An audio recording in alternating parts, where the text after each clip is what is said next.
Número 6. Ah, essa questão aqui deu polêmica. Vamos lá. Com base nos experimentos de plantas de Mendel, foram estabelecidos 3 princípios básicos, que são conhecidos como leis da uniformidade, segregação e distribuição independente. A lei da distribuição independente refere-se ao fato de que os membros de pares diferentes de genes segregam-se independentemente uns dos outros para a prole. Hoje, sabe-se que isso nem sempre é verdade. Por quê? Então, galera, o que acontece aqui é o seguinte, essa é uma questão de genética,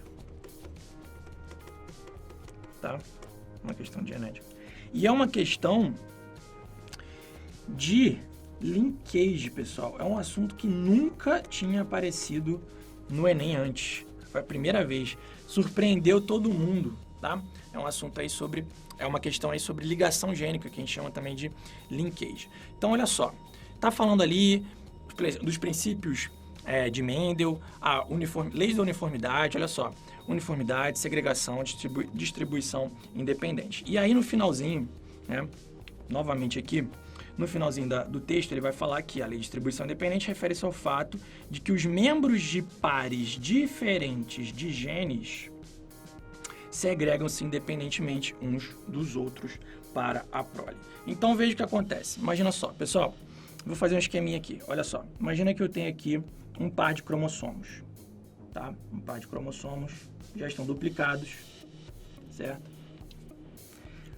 Beleza? É que isso aqui é um par. Par número 1, certo? Agora imagina isso aqui para os 23, na verdade os 22 pares e mais o par de cromossomos sexuais, beleza? De um ser humano, tá? Os 23 pares, podemos dizer assim. Na hora que uma célula lá diploide vai produzir gametas por meiose, o que acontece é que esses dois caras aqui, ó, eles vão segregar, eles vão se separar. Porque esses aqui, eles são os homólogos, são cromossomos homólogos, né? Essa aqui é a segregação dos homólogos, beleza? Só que eu tô falando para vocês que são 23 pares, né? Então, no par 2, eu também vou ter lá, deixa eu mudar de cor aqui. Eu também vou ter lá um cromossomo, outro cromossomo, né? São os homólogos aqui do par 2. Tá? Um veio do pai, outro veio da mãe. Nesse caso aqui também, um veio do pai, outro veio da mãe. Na hora que acontece a meiose, né? No caso a meiose 1, a primeira divisão meiótica, o que vai acontecer? Dá uma olhadinha aqui para mim. Você vai ter a separação desses cromossomos homólogos para formar lá os gametas, tanto para formar espermatozoide quanto para formar óvulos. Vai ter a separação desses cromossomos homólogos. E eles se separam independentemente uns dos outros, no caso dos pares. Então, por exemplo, o par 1, né, vai fazer um espermatozoide. Então, eu posso ter isso aqui, ó. Olha pra cá. Eu posso ter Deixa eu botar outra cor agora. Eu posso ter duas possibilidades para formar um espermatozoide. Eu posso ter um espermatozoide com o cromossomo do par 1, que veio do pai, e o cromossomo que veio do par 2, também do pai. Certo? E aí, no caso, o outro formado aqui seria mãe e mãe, não é verdade? Ou eu posso ter outra opção, porque eles se segregam independentemente uns dos outros. Eu posso ter outra opção, que seria pai e mãe. E a outra aqui, mãe e pai. Estão entendendo? Porque esse cara aqui, ele não precisa estar junto com esse. Ah, mas os dois vieram do pai, não importa. Você está fazendo gameta agora. Então, existe a segregação independente dos pares de homólogos, tá? Então, isso é independentemente que acontece. Além disso, no início lá da meiose, na prófase 1 da meiose, pode acontecer a troca de fragmentos entre o cromossomo que veio do pai e o cromossomo que veio da mãe. Pode haver ali o crossing over, certo? E quanto mais próximos estiverem os genes ali no cromossomo, maior é a chance deles ficarem juntos na hora que tem o crossing over. Ou eles vão ser trocados, ou eles não vão ser trocados. Como assim? Olha só. Olha só. Né?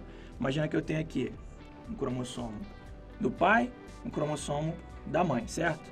Aliás, eu vou botar... Não, tá bom, deixa assim mesmo.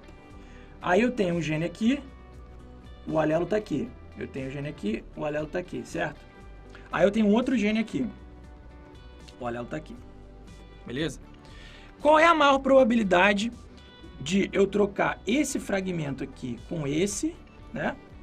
Ou eu trocar esse pedaço aqui com esse? Qual é a maior probabilidade deles serem segregados juntos? Os que estão mais próximos ou os que estão mais distantes? Os que estão mais próximos. A tendência é genes que estão bem próximos no cromossomo, que eles sejam separados juntos, que eles sejam segregados juntos, né? Do que genes que estão distantes, porque a chance de ter um crossing aqui e separar esses caras desses aqui é maior, beleza? É mais ou menos isso que a questão estava dizendo aqui no enunciado. Agora a gente tem que saber o seguinte, o que ela está pedindo. Hoje sabe-se que isso nem sempre é verdade. O que nem sempre é verdade? Vamos lá. Que membros de pares diferentes de genes segregam-se independentemente uns dos outros para a prole. Nem sempre isso é verdade. Por quê? Vamos ver. Letra A. A distribuição depende do caráter de dominância ou da recessividade do gene. Pessoal, vamos lá. Primeira coisa. O gene, eu não vou dizer que o gene é dominante ou recessivo. Eu vou dizer que a variação do gene, ou seja, o alelo, é dominante ou recessivo. Então já começou por aí. Já está errado isso daqui, certo? E, por outro lado, aliás, da mesma maneira, né? A separação deles, a distribuição deles, independe, né, se for dominante ou se for recessivo. Tanto faz. Eles são variações do gene, eles são alelos, mas isso não vai influenciar no fato deles serem separados, deles serem herdados separados ou não, deles serem segregados ou não, tá? Isso não vai influenciar o caso de serem dominantes ou recessivos, tá bom? Então a letra A, ela está completamente errada. Letra B. Os organismos nem sempre herdam cada um dos genes de cada um dos genitores. Mais uma vez, ó, tá usando o termo genes errado aqui. Por quê? Os genes, pessoal, eles vão ser herdados. Todos os genes, eles vão ser herdados, porque o gene, cara, ele corresponde ali a uma região do cromossomo. O gene, ele vai ser herdado. Porém, pode ser que ele não herde o alelo que veio do pai ou da mãe. Tá certo? Então, os organismos nem sempre herdam cada um dos genes de cada um dos genitores, eles nem sempre herdam cada um dos alelos de cada um dos genitores. Tá bom? Então, a letra B tá errada também. Letra C. As alterações cromossômicas podem levar a falhas na segregação durante a meiose. Tá, galera, mas a gente não tá falando sobre isso aqui. Tá bom? Isso aqui já é outra história. Realmente, alterações cromossômicas podem levar a falhas. Na verdade, não é que as alterações... Olha só como é que o negócio é invertido, né? Falhas na segregação é que levam a alterações cromossômicas, certo? Então, é ao contrário o raciocínio aqui e a letra C está errada também. Letra D. Os genes localizados fisicamente próximos no mesmo cromossomo tendem a ser herdados juntos. Aí sim, porque quanto mais próximos, menor a possibilidade de haver um crossing que separe esses caras. Entendeu? Então, a letra D é a opção correta. Letra E. O cromossomo que contém 2 determinados genes pode não sofrer a disjunção na primeira fase da meiose. Isso aí também não tem nada a ver com aquilo que a gente está falando, então a gente pode descartar a letra E, beleza? Letra D é a opção correta. D de DNA.